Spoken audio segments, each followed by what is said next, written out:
up, you guys? So, Rodrigo coming back to you here. Today, I really wanted to touch a little bit on the topic of all this madness that's going on out here with condo associations and just condos in general in South Florida. I mean, you guys probably have seen the laws that are changing, how all the, pretty much the reserves have to be met within a very short period of time. And how all of these maintenance fees are kind of skyrocketing. We're seeing special assessments across the board, and it's just madness.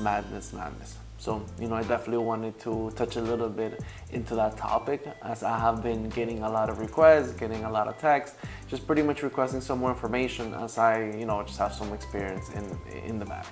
So, okay, just to backtrack a little bit, who am I? So my name is Rodrigo Mosco. I'm a licensed broker associate here in the sunny state of Florida, and I'm also a licensed community association manager for, I believe, since 2017, so it's been a number of years.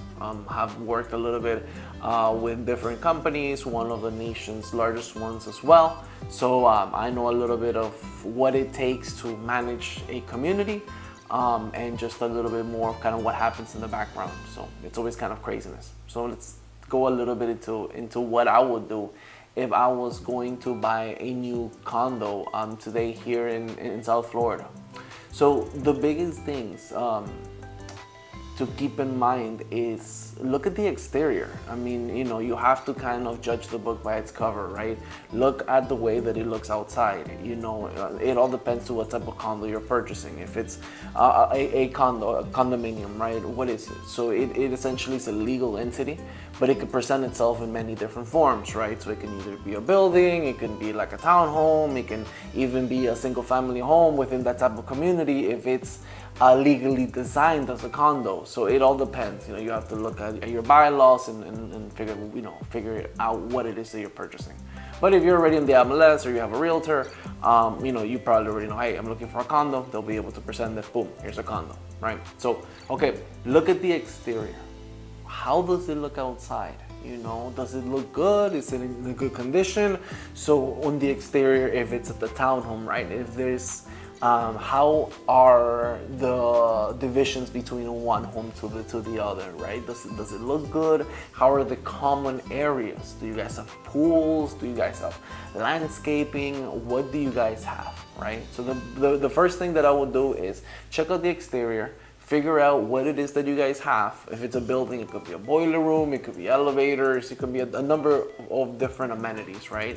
It's what maintains the property. So, I mean, if it's a gated community, it can even be the gate, right? Or who works in the gate? The gate staffed? Is it unmanned? How does it work, right? So all of these things need maintenance. At the end of the day, if you buy a single family home, you're gonna be responsible for everything inside of it, right? But if you are the owner or the purchaser of a condominium, essentially you're still responsible for everything that happens in the outside. Pretty much you have to figure out what you're responsible for as a homeowner, but also as a member of the condominium association. But ultimately you're responsible for everything, right? Because everything's gonna sort of take your vote, or not if you're not active, but it's gonna take your money. So you're gonna vote financially. So, okay. Check the exterior. Find out what are you as a homeowner responsible for, but find out what is the association responsible for. And just look around, again, if you have elevators, elevators are expensive, upwards of 100,000 each one.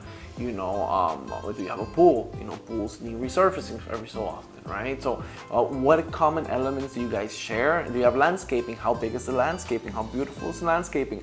How intricate is excuse me, do you guys have a gate? Is it staffed or not? All of these factors are going to be important in figuring out what are the costs that are going to be related to your monthly dues or quarterly to your condominium association.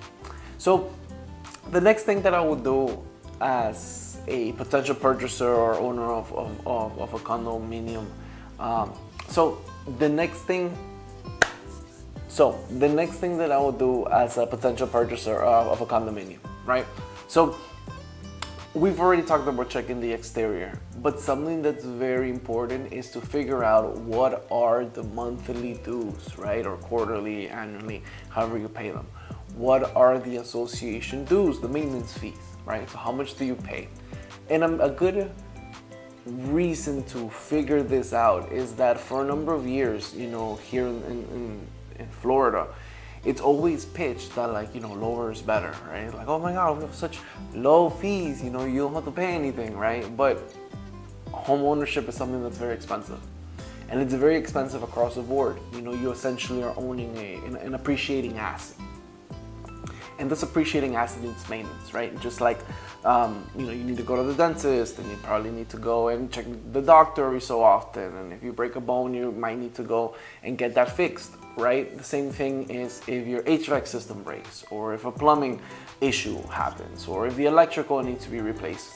And this is gonna take as much money as something to your physical body, if not more. So, a roof is gonna cost $40,000 depending on how many square feet of a home you have, right? So these things add up, they're very expensive.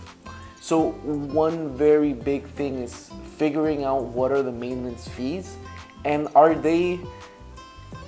do they make sense to the amenities that you guys have, right? Or the amenities that are offered. So if, the monthly dues are $400 and it's, you're paying $400, but you guys have, a tennis court, and you guys have a pickleball, and then you also have two pools, and then you also have a movie theater. Depending on what you guys have, when something breaks in one of those beautiful amenities, it's probably gonna cost more than $400 per head to pay off, right? So, and that can also show a couple things in the future, right? Are we gonna have assessments that are gonna go up? A lot of times if you buy a new community, things are gonna be super, super low because they're incentivized to be low, right? And the moment that things transition from a developer to the owners, we realize that, the maintenance costs to be able to maintain such a property are substantially higher than advertised, right? So this happens everywhere. It's just being a bit more savvy with your purchase, right? So check the maintenance fees, check the budget. These are things that you get when you present an offer, right? When you present an offer, you go ahead and request this. You can go ahead and request an estoppel, which obviously, you're strongly advised. So in order to figure out what can be coming up in the future, when you're checking the reserves, again, how much would a pool cost? If we had to go and replace the pool, resurface the pool, how much would it cost? Just to think roughly, right? $50,000, right? And when we check the reserves, we have $1,500 for the line item pool, right? So now you know that if something were to happen to that pool, we're going to have the special assess, right? Now the association, the board of directors are going to come to the homeowners and be like, hey, we need to get this $50,000. We're gonna have to split it amongst a number of months, amongst all the homeowners, to start dividing numbers. I mean, this is literally like 2 + 2. This is math, So you can start foreseeing things coming without even somebody telling you, like, oh man, instead of somebody telling you, oh, we're already past this, or we're gonna have this, this assessment coming up because of this, and that. You can kind of see it before you even. Or you can see it through the due diligence period, right? So the beginning stages, so you know if this is something that's convenient to you or if something that maybe it isn't, right? So nowadays here in Florida, we're having so many, it's like forced transparency, right? It's like, the state wants all this information to be known, but like it's information that historically has been kind of like not really kept away, but it's just one of those things that unless you really look, you won't really go and find it, right? It's not so much that it's out there in the open. It could be, but it's up to choice. How many people show up to HOA condo association meetings? Do you show up? Do you vote? Are you active?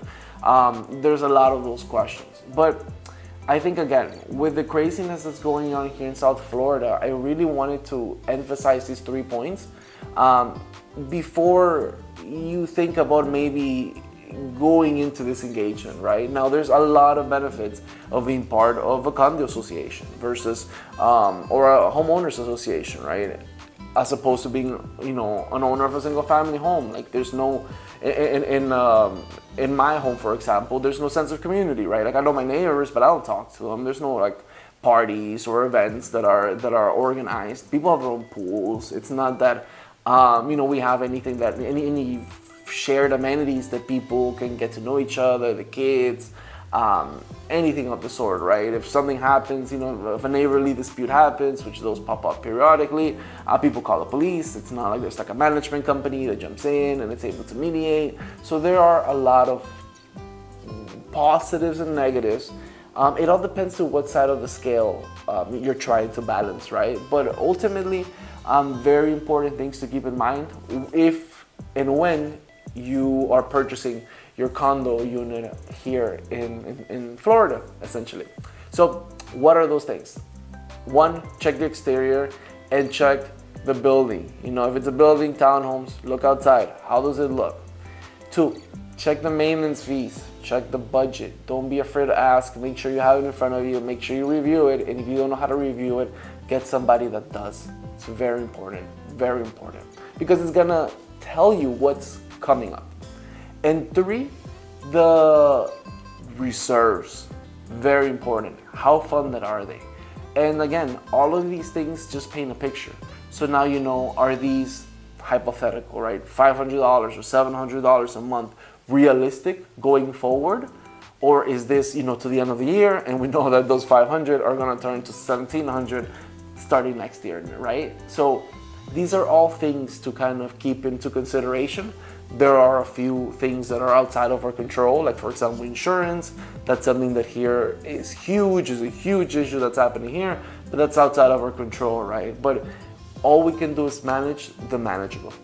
So, okay, I wanted to go ahead and give you guys some information, as I've been getting a lot of questions. I hope you guys enjoyed this video. I hope you guys take some information out of it. And if you guys have any requests or want to see anything in particular, please feel free to go ahead and leave me a comment down below or shoot me a quick message. Okay? Thank you guys. Click like, subscribe, and thank you for following. Bye-bye.